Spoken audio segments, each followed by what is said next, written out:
Hello everyone, this is Rinki and welcome back to my channel. So I am CA student and I'm very happy for that. Those student who are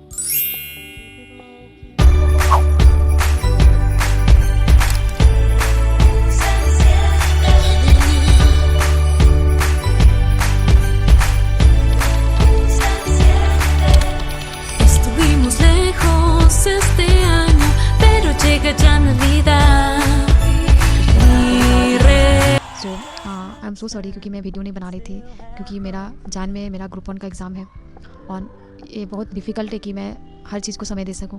as a समझती हूँ कि ये मेरा एक hobby है और hobby को कोई भी स्टूडेंट कोई भी पढ़ाई कोई भी कम्पिटिटिव एग्ज़ाम की तैयारी करना है ना, उसको कभी भी अपना हॉबी को छोड़ना नहीं चाहिए। एज अ CA स्टूडेंट कभी कभी नर्वस रहती हूँ कि एग्ज़ाम है जैन में, बस 10 दिन बाकी है, कैसा जाएगा, कैसा होगा एग्ज़ाम, मैं अच्छी कर पाऊँगी कि नहीं। As a CA student proud, कभी कभी तो प्राउड फील होता है कि यार CA कर रही हूँ, इतना तो एफर्ट डालना पड़ेगा, इतना तो सेक्रीफाई बनता है, क्योंकि अगर हम सेक्रीफाई नहीं करेंगे तो हमें कैसे मिलेगा वो चीज़ जिसके लिए हमने कुछ सब चीज़ छोड़ा है। तो एज अ जो स्टूडेंट भी CA कर रहा है ना, आप कभी भी हार मत मानना, क्योंकि मैं as a CA during CA student बन के एज अ मैं ये समझ चुकी हूँ कि जो मेहनत करता है ना उसको फल ज़रूर मिलता है। तो आप जब CA कर रहे हो ना तो आपको ये नहीं मान के चलना है कि मैं एज अ ऑप्शनल में CA कर रही हूँ। आप CA कर रहे हो तो आपको उसको 100% दो, आप किसी और को ऑप्शनल एज रख सकते हो।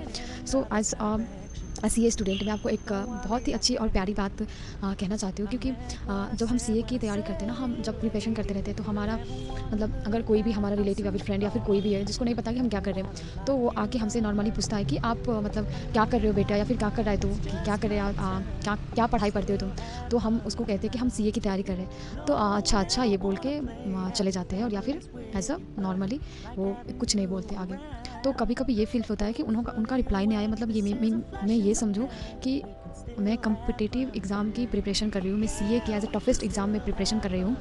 तो ये सुन के उसको डर लगा कि वो मतलब वो CA बन रहा है, या फिर मैं ये सोचूं कि मैं मेहनत कर रही हूँ, उसको डिस्टर्ब ना हो एज ए इसलिए कि वो सोच रहा है कि मैं पास हो जाऊँ, एज ए इसलिए उसने रिप्लाई नहीं दिया।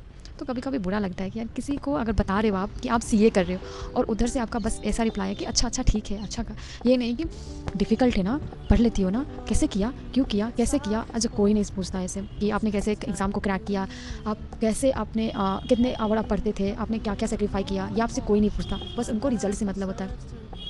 सो आप जब पढ़ रहे हो ना तो बस एक चीज़ सोचो कि आपकी मेहनत कोई नहीं देखेगी, जो रिजल्ट आता है ना वही आपको ना सेटिस्फैक्शन देगी।